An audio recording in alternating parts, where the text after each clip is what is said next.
talk to you today about the thing that really saved me and that was essential for my survival as a new mother that was going through a hard time during kind of a rough period for me as a new mom, and that was finding motherhood communities.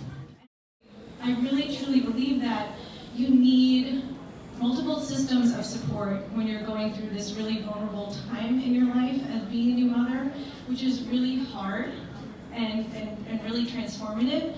And the more help you can get, the better, and the more friends you can get behind you, the better, because as you know, family isn't always there, family isn't always available, and you can't always hire people to help you. And I think that the community that you create, the family that you create around you, your chosen family, can be such an amazing system of support. And I'm going to talk to you about what I did to create mine. What does it look like? Well, for me, it was a bunch of different things. I had a really close mom friend. I had a formal mom group, like the kind that you read about, that you go to once a week. And then I had some online mom friends, some online mom community. When I gave birth to my first son in the dark ages, 8 years ago, I was living in Rockaway, Queens, on the beach, and my best friend was 85 years old. I swear, it was my husband's grandma, and I didn't know anybody out there. I knew her, and we had lunch every day. We talked about the Holocaust,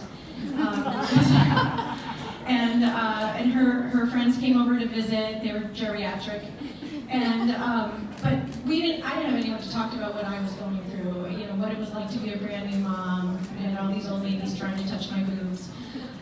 But I needed someone to talk to about the profound changes that were happening to me.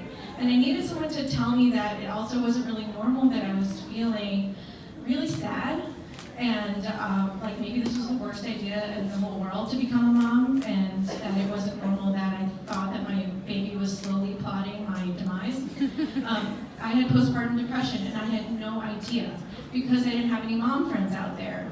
And when you don't have a baseline, when you don't have anything to compare it to, you don't know that what you're going through isn't exactly the norm. If I had had a group to talk to, if I had been able to go to a group of mom friends and be like, so guys, is this like a thing? You're supposed to hate your life? They would have been like, no, motherhood is really actually beautiful, and even though it's hard, it's, you know, it's kind of a really nice thing. I would have known that I had a problem, and I would have gotten I would have gotten help for myself a lot earlier. I didn't have to struggle for so long, so needlessly. So when I moved back to Brooklyn, I sprinted to the moms group that a friend had invited me to. And I sprinted for 30 minutes to the other side of town, which when you have a brand new baby, as a lot of you guys know, is like walking with a ticking time bomb for 30 miles, like balanced precariously at the end of a spoon. And when I got there, this beautiful thing happened. It didn't matter that I had like boob sweat and like leaking milk and diarrhea, like all of those things on my shirt.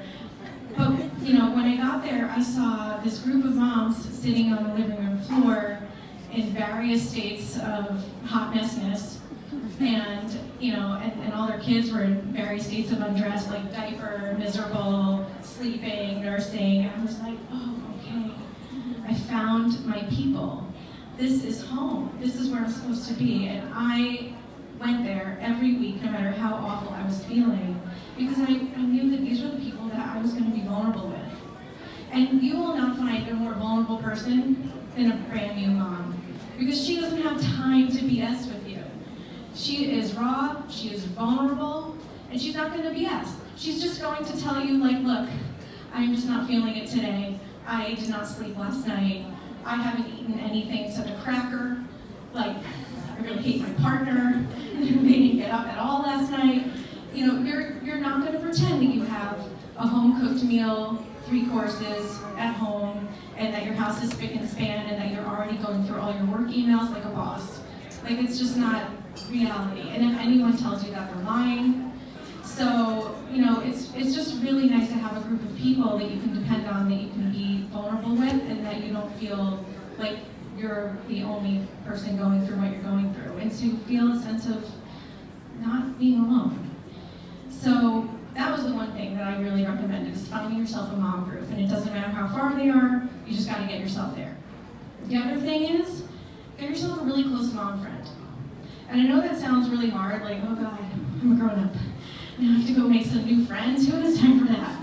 It's not hard, because this is what you have to have in common with another person who's a new mom.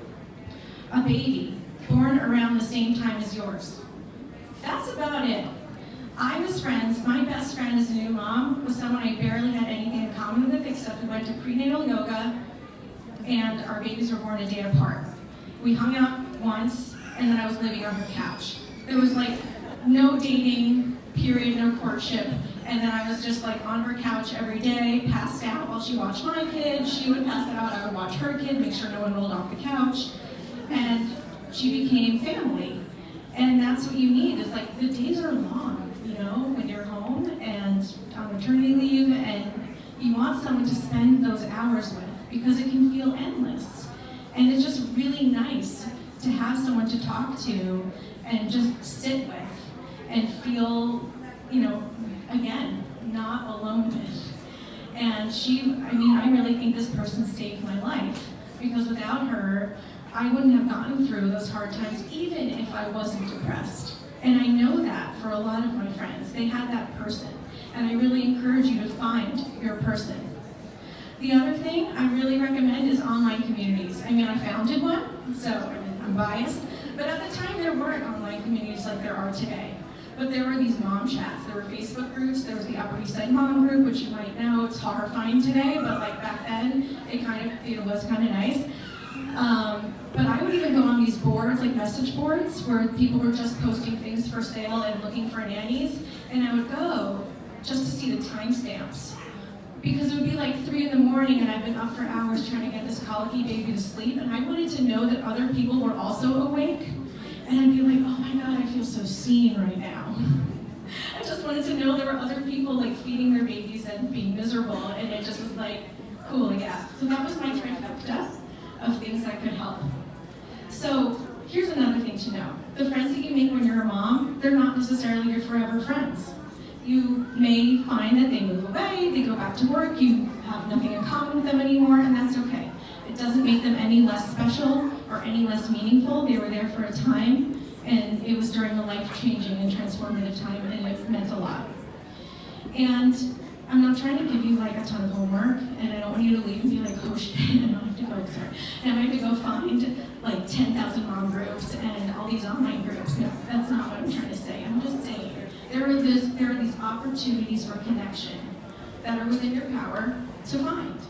And the online groups today are especially specialized. You can find a group for single mothers. You can find a group for moms suffering from mental health disorders. You can find a group for moms who have had infertility, and really be able to be vulnerable within those spaces, because you don't know these people.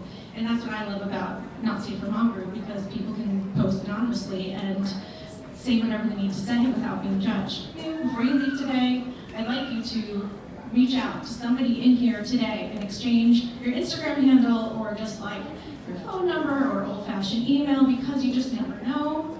You might be making a new mom friend. You can find your new mom community wherever there's a new mom. And you might just find that you're like, this is the person that you're gonna end up finding a war